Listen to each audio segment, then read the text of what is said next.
எவனோ அவனுக்கு ரட்சிப்பு உண்டாவதற்கு அது தேவ பலனாய் இருக்கிறது. நல்லா கவனிங்க, ரட்சிப்பு என்பது சுவிசேஷம் என்ற தேவ பலன் மூலம் நமக்கு கிடைக்கிறது. சரிங்களா? ரட்சிப்பு சாதாரணமா நமக்கு கிடைக்கல, இலவசமா தான் கிடைக்குது. ஆனா எப்படி கிடைக்குதுன்னா, ஏதோ ஒரு விதத்துல ஆண்டவருடைய வார்த்தையை கேட்டு அல்லது ஆண்டவருடைய பாடலை கேட்டு, இந்த ஆண்டவரிடத்துல யாரோ ஜெபிக்கிறத கேட்டு, அதெல்லாம் நம்ம சுவிசேஷம் வச்சுப்போம்.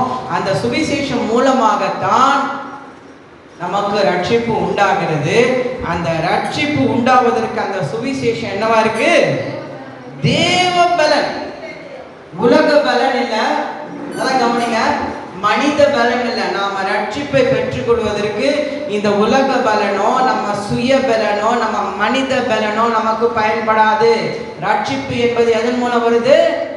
தேவ பலன் மூலமாக நமக்கு கிடைக்கிறது. அதனாலதான் ஒரு இடத்துல வாசிக்கிறோம், என்னை பலப்படுத்துகிற கிறிஸ்துவினாலே எல்லாவற்றையும் செய்ய எனக்கு பலன் உண்டு.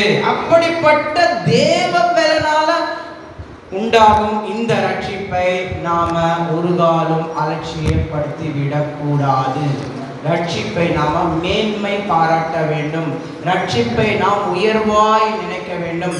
என்னை ரட்சித்ததற்காக உமக்கு நன்றி ஆண்டவரேன்னு ஆண்டவர்கிட்ட நாம நன்றி உள்ளத்தோடு நடந்து கொள்ள வேண்டும். ஹல்லேலூயா. நம்ம படிச்சு முடிச்சோம்னா ஒரு பட்டம் கிடைச்சிருச்சுன்னு வச்சுக்கோங்களேன், அந்த பட்டத்தை எப்படி நம்ம பேருக்கு பின்னால போட்டுட்டு அப்படியே பெருமை பாராட்டோம். அதையெல்லாம் காட்டிலும் ரட்சிப்பு என்பது உயர்வான ஒரு காரியம். ஹல்லேலூயா. சிலர் ஜாதிக்கு முக்கியத்துவம் கொடுக்குறாங்க, சிலர் மதத்துக்கு முக்கியத்துவம் கொடுக்குறாங்க. பணம், பொருள், ஆடம்பரம், அந்தஸ்து, சொத்து, நகை, வீடு, இப்படி அஞ்ஞானிகள் தேடுகின்ற அநேக காரியங்களுக்கு முக்கியத்துவம் கொடுக்குறாங்க. ஆனால் நான் ரட்சிக்கப்பட்டேன்னு சொல்றதுக்கு நிறைய கிறிஸ்தவர்கள், நிறைய விசுவாசிகள், இன்னும் சொல்ல போனா நிறைய ஊழியர்கள் கூட வருத்தப்படுறாங்க. அல்லேலூயா. வெட்கப்படுறாங்க. நான் ரட்சிக்கப்பட்டவன், நான் ரட்சிக்கப்பட்டவன் அப்படின்னு சொல்றதுக்கு வெட்கப்படுறாங்க. இதனாலதான் சொல்றாரு, கிறிஸ்துவின் சுவிசேஷத்தை குறித்து நான் வெட்கப்படேன். என்ன சொல்றாரு? கிறிஸ்துவின் சுவிசேஷத்தை குறித்து நான் வெட்கப்படேன்னு பவுல் சொல்றாரு. ரட்சிக்கப்பட்டவன் அப்படின்னு சொல்றதுக்கு நாமளும் வெட்கப்படக்கூடாது. ஹல்லேலூயா. கிறிஸ்துவின் பிள்ளைகள் அப்படின்னு சொல்றதுக்கு நாம என்ன பண்ணக்கூடாது? வெட்கமே படக்கூடாது. நான் விசுவாசி அப்படின்னு சொல்றதுக்கு நாம வெட்கப்படக்கூடாது.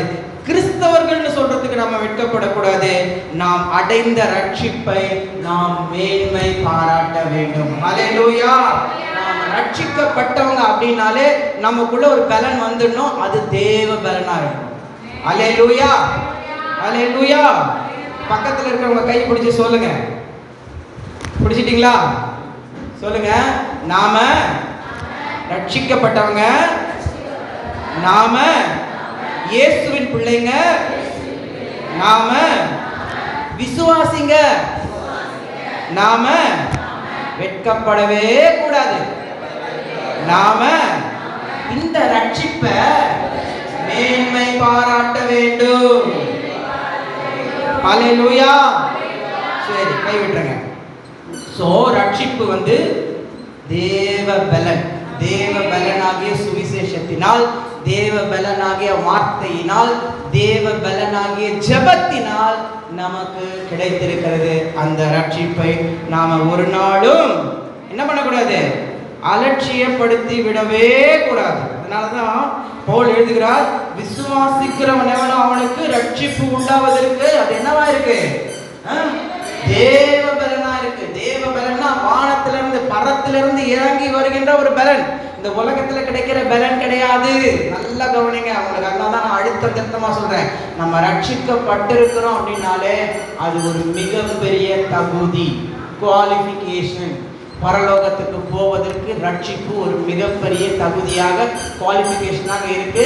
அந்த தகுதியை நம்ம ஒரு நல்ல ஒரு பட்டம் படிச்சு ஒரு நல்ல பட்டம் வாங்கியிருந்தா அது எவ்வளவு பெரிய தகுதியா இருக்கு. அந்த பட்டத்தை வச்சு நம்ம எத்தனை இடத்துக்கு வேலைக்கு அப்ளை பண்றோம், என்னென்ன காரியங்கள் பண்றோம், அதையெல்லாம் காட்டிலும் அதிகமாக ரட்சிப்பு என்பது நமக்கு மிகப்பெரிய ஒரு தகுதியா இருக்கிறது. ஹல்லேலூயா. எத்தனை பேருக்கு புரியுது இந்த வார்த்தை, ஆண்டவருடைய வார்த்தை? ரட்சிப்பை குறித்து உங்களோடு கூட பேச வேண்டும் என்பது ஆண்டவருடைய சித்தம். ஏன்னா இது அடிப்படையான பேசிக்கான ஒரு காரியம். விசுவாசிகளாகிய நமக்கு ரட்சிப்பை குறித்து தெரிந்திருக்க வேண்டும். ரட்சிப்பு என்பது சாதாரணமான ஒரு காரியம் இல்ல. ரட்சிப்பு என்பது மேன்மையான காரியம்.